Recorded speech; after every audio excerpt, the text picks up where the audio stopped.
Hello friends, welcome back to my channel earth mom Dehradun. मैं हूं ज्योति और वेलकम है आप सभी का मेरे चैनल में। अगर आप चैनल में नए हैं तो मेक श्योर चैनल को सब्सक्राइब ज़रूर करें। वीडियो पसंद आई तो लाइक ज़रूर करें। साथ ही साथ कमेंट सेक्शन में कमेंट करके ज़रूर बताना कि आप लोगों को मेरा रिएक्शन वीडियो कैसा लगा। एंड येस, अभी जस्ट मैंने सुमित जी का व्लॉग देखा है, उनका वीडियो एक अभी देखा है। इससे पहले आज मॉर्निंग में उनकी फैमिली से उनकी सिस्टर, उनकी कज़न सिस्टर भी आई थी, जिन्होंने आके अपना एक मैसेज आप लोगों को कन्वे किया था। उससे पहले 3-4 दिन पहले सुमित जी का मेरी भी वीडियो के नीचे कमेंट सेक्शन में कमेंट आया था, जहाँ पे उन्होंने धन्यवाद बोला था। रीज़न बिहाइंड कि उन लोगों की, उस फैमिली की कोई भी गलती नहीं है और ना चाहते हुए भी वो फैमिली बीच में है। हालांकि उस फैमिली की गलती नहीं है, लेकिन फिर भी क्योंकि वो एक कॉमन रिलेशनशिप है और उस चीज़ का सामना उन्हें करना पड़ रहा है। मैंने अपनी वीडियो में पहले भी ये बात बोली थी कि जो उनकी सिस्टर हैं वो कॉलेज गोइंग गर्ल्स हैं और आप सबके घरों में बेटियां भी होंगी, बहनें भी होंगी। आप समझ सकते हैं कि ये जो कंट्रोवर्सी है ये कोई नॉर्मल कंट्रोवर्सी नहीं है, ये एक बहुत गंदे लेवल की कंट्रोवर्सी। और आप जब ऐसी जगह से जुड़े हुए होते हो तो आपको उस चीज़ के बहुत सारे प्रॉज एंड कॉन्स का सामना करना पड़ता है और घर की बेटियों के लिए ये बहुत ही ज़्यादा वियर्ड सी चीज़ होती है। शायद ऐसी बातें हम घर के बच्चों के सामने करते भी नहीं है। ये वो वाली कंट्रोवर्सी है, गंदी टाइप की कंट्रोवर्सी।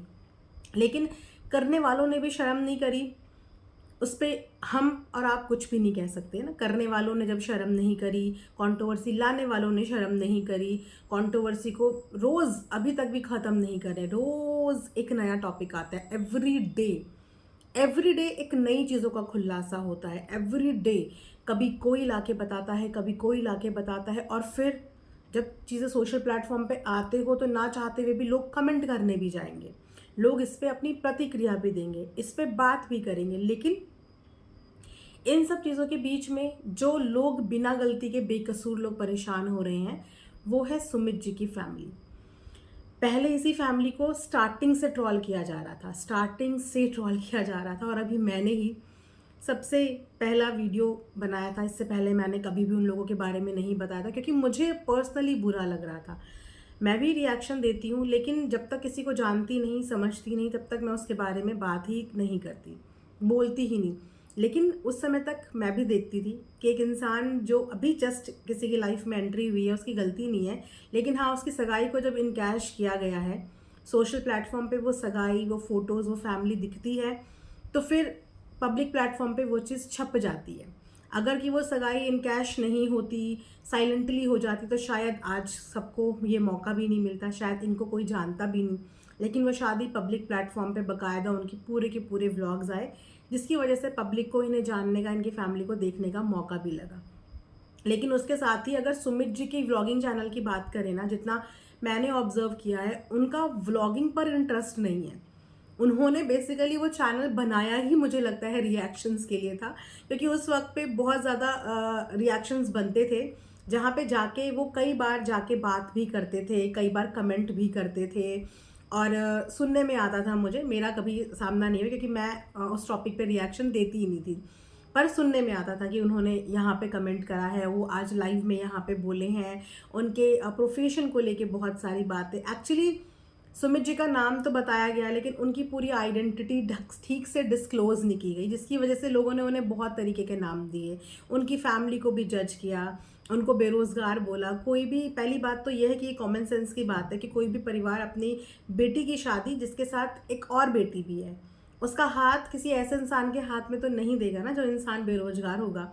हर परिवार अपनी बेटी की शादी करने से पहले दूसरे परिवार को भली भांति से देखता है, समझता है, जानता है, उसके बाद ही वो अपनी बेटी का हाथ देते हैं। और यहाँ पे एक नहीं, 2 बेटियों का हाथ देना था, तो वो एक कॉमन सेंस वाली बात थी कि वो इंसान बेरोजगार तो होगा नहीं, लेकिन हाँ, वो अपना वो फर्ज निभा रहे थे क्योंकि वो एक रिश्ते में उस समय पे हाफ बन चुके थे।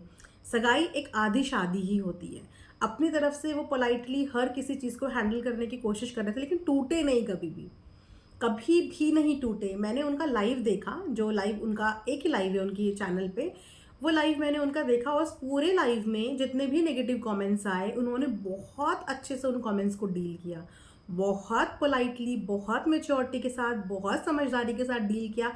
एक भी कमेंट का उन्होंने बुरा नहीं माना। रिएक्शंस वाले उन्हें किसी भी नाम से बुलाते थे ना, वो हर चीज़ को हंसते हुए ले लेते थे कि कोई बात नहीं, आपका ओपिनियन है, कोई बात नहीं, आपका ओपिनियन है। हर किसी के ओपिनियंस की उन्होंने रिस्पेक्ट भी करी है, मैं मना नहीं करूँगी। और शायद यही रीज़न है कि उनको देखने का नज़रिया धीरे धीरे सबका बदला भी, धीरे धीरे सबका चेंज भी हुआ कि उस इंसान के अंदर पेशेंस है और रिस्पेक्ट देता है। जो रिस्पेक्ट देता है उसको भी बदले में रिस्पेक्ट ही मिलती है, और वो रिस्पेक्ट इनको मिली।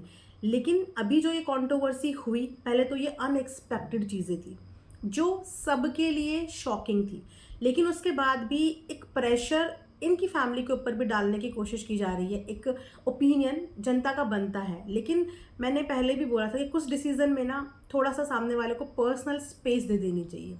आप उतना किसी की लाइफ में एंटर करने की कोशिश करो जितने में उसकी पर्सनल स्पेस ख़त्म ना हो।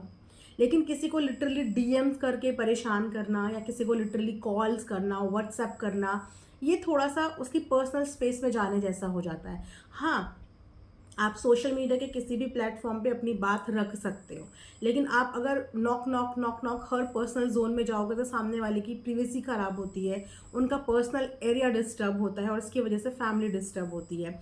सुमित जी की फैमिली में उनकी जो मम्मी हैं वो भी एक सिंगल मदर ही हैं, उनके पापा नहीं हैं, है ना। मंदिर वाला वीडियो आपने देखा होगा। फैमिली के सब लोगों के चेहरे देख के हर कोई ये जज कर सकता है कि वो लोग अभी सही स्टेट ऑफ माइंड में नहीं है। एक इंसान जो आके अपनी सारी भड़ास निकाल रहा है, उसके बाद भी काम डाउन नहीं हो रहा है, राइट। और एक इंसान जो आके कुछ बता ही नहीं रहा है, सोचे कि वो अपने अंदर कितना कुछ लेके बैठा होगा। बोलते हैं कि बोलने से मन हल्का होता है, लेकिन अंदर से इंसान घुटता है, और वो घुटन हमारी हेल्थ के लिए, हमारी मेंटल हेल्थ के लिए बिल्कुल भी सही नहीं होती। अब वो इंसान घुट रहा है, अगर वो घुटन में चीज़ें ख़त्म करने का ट्राई कर रहा है, अपने आप को सही करने का ट्राई कर रहा है, तो आई थिंक उनकी फैमिली को हमें स्पेयर कर देना चाहिए। उनकी फैमिली को डीएम करके, कॉल्स करके, ट्रॉल करके एटलीस्ट परेशान ना किया जाए। ये हो सकता है कि हम उनको मोटिवेट कर सकते हैं, हम उनको मोटिवेशन दे सकते हैं, पॉजिटिव वाइब्स दे सकते हैं, लेकिन उनकी बहनों को जाके ट्रॉल करना, उनके चैनल पे जाके गंदगी, नेगेटिव कमेंट्स, थोड़ा सा उनका स्पेस ख़राब हो रहा है, क्योंकि वो लोग सोशल मीडिया का हिस्सा नहीं थे। हाँ, वो एक सोशल मीडिया के परिवार से ज़रूर जुड़ गए थे, लेकिन इतने ज़्यादा सोशल मीडिया का हिस्सा नहीं थे। उनकी व्लॉगिंग देखना, उनके जो चैनल्स हैं, जैसे उनके फ्रेंड का भी चैनल है सुमित जी के, या उनकी सिस्टर का भी चैनल है, चैनल बहुत पुराने हैं। दैट मीन्स कि वो लोग सोशल मीडिया में बहुत पहले से एग्जिस्ट करते हैं, लेकिन उनका वो गंदा कंटेंट वाला काम नहीं है। बहुत क्यूट एंड स्वीट व्लॉगिंग वो लोग बनाते हैं, बिल्कुल सिंपल साधारण व्लॉगिंग। ऐसी व्लॉगिंग नहीं है कि बिल्कुल प्रॉपर वो लोग कंटेंट क्रिएटर ही हो। बहुत सिंपल और सोबर व्लॉगिंग बनाते हैं, बट एटलीस्ट मैं ये बोलूँ कि उस समय पे उनके व्यूज़ कम आते थे ना, पर इतना मेंटल प्रेशर नहीं होगा। आज भले ही उनके व्यूज़ ज़्यादा आ जाते हैं, लेकिन प्रेशर बहुत होता है। कमेंट्स आ जाना, फिर एक एक कमेंट्स को पढ़ के डिलीट करना, पढ़ना भी ना एक बहुत स्ट्रेसफुल काम होता है। जब आप पढ़ते हो, पढ़ने के बाद और आपको स्ट्राइक करती हैं चीज़ें, फिर आप उनको डिलीट करते हो, तो थोड़ा सा इन चीज़ों से उनकी फैमिली डिस्टर्ब हो रही है। और उन्होंने ये भी बताया कि उनको एंजाइटी भी ट्रिगर हो रही है। एंजाइटी बेसिकली तभी होती है, पैनिक अटैक्स इंसान को तभी आते हैं जब वो अपनी बात बोल नहीं पाता, कह नहीं पाता, और अंदर ही अंदर चीज़ों को लेके घुटता रहता है। तो एंजाइटी, पैनिक अटैक्स आते हैं, और समटाइम्स ये डेंजर भी हो सकते हैं, है ना। तो थोड़ा सा उनकी सिचुएशन को डेफिनेटली समझते हुए, मुझे पता है वैसे तो वो जगत जीजा हैं, और बहुत लोगों का उन्होंने दिल भी जीता है, बहुत लोग उनसे प्यार भी करते हैं, उनकी रिस्पेक्ट भी करते हैं, उनको अच्छा भी मानते हैं, और उन्होंने बहुत प्यारे तरीके से आके अपनी बात यहाँ पे कन्वे करी है कि इन सब चीज़ों से उनकी फैमिली हैम्पर हो रही है, परेशान हो रही है, उनके फैमिली के लोग परेशान हो रहे हैं, उनकी फैमिली में बड़े बुजुर्ग लोग भी हैं जिनको इन सब चीज़ों का सामना करना पड़ रहा है। देखिए, एक सिंपल फैमिली के लिए ना ये चीज़ें बहुत कॉम्प्लिकेटेड होती हैं, और एक जॉइंट फैमिली के लिए और भी ज़्यादा कॉम्प्लिकेटेड होती हैं, और एक माँ के लिए इस समय पे चीज़ें आप समझ रहे हो ना, वो भी इक्वली शॉक में है। हम एज एन ऑडियंस इतने परेशान हुए थे, तो वो तो इस चीज़ से सच में सफ़र कर रहे हैं, एक चीज़ में जुड़े हुए हैं। तो उनको उनका पर्सनल और प्राइवेट स्पेस हमें देना चाहिए, सो दैट कि वो एक सही और अच्छे डिसीजन पे पहुँचे जो कि सबके लिए अच्छा हो। मैं तो यही बोलूँगी। और रही बात, मैं यहाँ पे अगर रिएक्शंस की, तो रिएक्शंस वाले तब तक कुछ नहीं बोल सकते जब तक कोई सामने वाला उनको वो बोलने की चीज़ प्रोवाइड ना करे। ये होता है रिएक्शंस में। अब अगर सामने से चीज़ें इतनी सारी चारों तरफ से, कभी एक टॉपिक आता है, कभी दूसरा टॉपिक आता है, कभी तीसरा टॉपिक आता है, तो रिएक्शंस काम है किसी का भी इंसान का। तो कुछ लोग होते हैं जो इग्नोर कर देते हैं, लेकिन कुछ लोगों को कुछ चीज़ों पे रिएक्ट करना पड़ता है। लेकिन सबसे पहले जो ये सोर्स है ना, जहाँ से ये चीज़ें आ रही हैं, अगर वो लोग अपनी अपनी जगह पे फुल स्टॉप लगा लें तो किसी के पास बोलने के लिए आई थिंक कुछ बचेगा ही नहीं, कुछ भी नहीं बचेगा। लेकिन कब? जब ये जो सोर्सेज हैं वो लोग आके यहाँ पे बोलना बंद कर दे। लेकिन कोई बोलना बंद नहीं कर रहा है, कोई गिव अप नहीं करना चाह रहा। एक बोलता है तूने एक बोला तो मैं इसके जवाब में 4 बोलूँगा।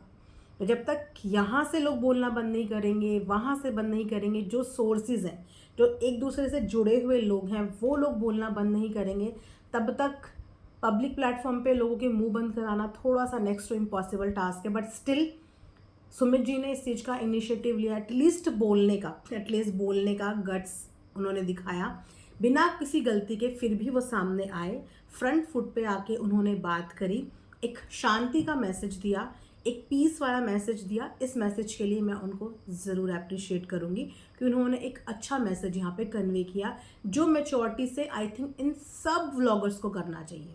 सब मतलब सब, इंक्लूडिंग जगत दीदी, इंक्लूडिंग सचिन की पूरी फैमिली, सबको ये पीस का मैसेज देना चाहिए, क्योंकि ये सारा रायता यहीं से फैला है और इस रायते के चपेट में बहुत लोग आए हैं।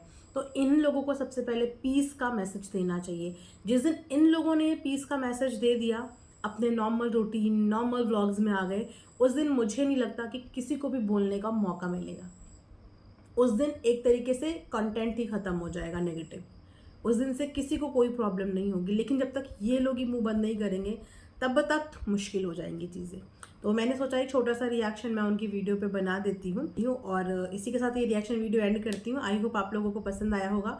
कमेंट सेक्शन में आप लोग ज़रूर कमेंट करके बताना कि आप लोगों को उनका वीडियो कैसा लगा, क्योंकि जैसा मैंने देखा वो इंसान आंखें तक ऊपर मिला के बात नहीं कर पा रहा था। यहाँ से एक इंसान की बॉडी लैंग्वेज और आप उसकी पर्सनालिटी को जज कर सकते हो। जो लोग बहुत बॉडी लैंग्वेज में, पर्सनालिटी में, देखने में, पहचानने में क्विक होते हैं ना, वो उस इंसान की बैठे हुए बॉडी लैंग्वेज से पता लगा सकता है कि वो इंसान इस समय पे किस स्टेट ऑफ माइंड में होगा। उनकी बॉडी लैंग्वेज, उनकी आंखें ऊपर नहीं हो रही थी, नज़रें मिला के उस कॉन्फिडेंस से वो बात नहीं कर पा रहे थे जिस कॉन्फिडेंस से वो अपनी लाइफ में थे। पूरी वीडियो के दौरान थोड़े से 1-2 टाइम होगा जब उन्होंने ऐसे आंखें ऊपर करके बात करी हो, वरना उनकी हर स्टेटमेंट आंखें झुक के बात कर रही थी। तो ये चीज़ समझने वाली है। देखिए, छोटी सी चीज़ है लेकिन समझने वाली और फील करने वाली है कि वो इंसान इस समय पे, या उसकी फैमिली इस समय पे, या उनके इर्द गिर्द के लोग इस समय पे क्या फील कर रहे हैं। चलिए, बाकी आप लोग सब समझदार हैं। मैं किसी पे भी अपना डिसीज़न थोपती नहीं हूँ, कभी भी किसी की चीज़ों में मैं इंटरफेयर कभी नहीं करती हूँ। मैं अपना इंडिपेंडेंट काम करती हूँ, अपने इंडिपेंडेंट विचार रखती हूँ, बिना किसी को दाएं बाएं देखे हुए। तो उन्होंने एक वीडियो बनाया तो मैंने उस पर रिएक्शन दिया। बाकी सबको अपनी मर्ज़ी से काम करने का पूरा फ्रीडम है। मैं यहाँ पे किसी को भी जज करने के लिए नहीं बैठी हूँ। मैं यहाँ पे सिर्फ व्लॉगर्स के ऊपर रिएक्शन देने के लिए बैठी हूँ, इसके अलावा किसी चीज़ के लिए नहीं। चलिए, तो ये वीडियो यहीं पे एंड करती हूँ। Thanks for watching earth mom Dehradun.